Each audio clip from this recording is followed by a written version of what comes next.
के बाड़ी रे हसीन, तोरा नैहर वाली छोटकी बहिन। ए भौजी सचहु के बाड़ी रे हसीन, तोरा नैहर वाली छोटकी बहिन।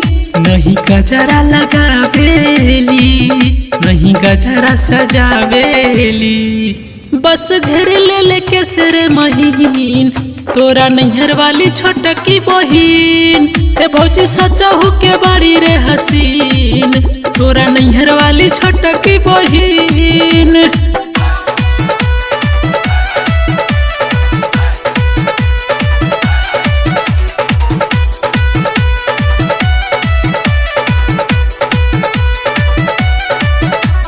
डीजे अरमान अदापुर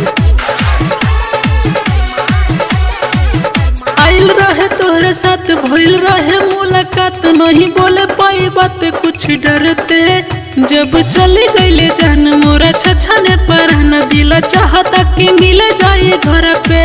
रतिया में नींद नहीं आवता, सुतलो में चेहरा दिखावता, छीन ले पिया अखिया के नींद, तोरा नैहर वाली छोटकी बहिन। ए भौजी सचहु के बाड़ी रे हसीन, तोरा नैहर वाली छोटकी बहिन।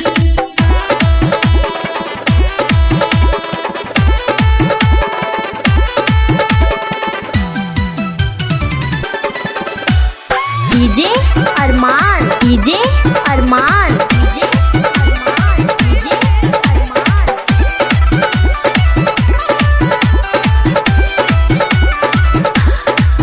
एहो भौजी हमार कुछ करो ना विचार, छूट जाई प्यार तोहरा देवर के। उह कर ली हो प्यार करत हो इंतजार, महीने जे कर हो भौजी नैहर के। लिखता रे देखा भारती रूपेश, गावता रे देखा राजू राजेश, दान देह भौजी वॉशिंग मशीन, तोरा नैहर वाली छोटकी बहिन। ए भौजी सचहु के बाड़ी रे हसीन, तोरा नैहर वाली छोटकी बहिन।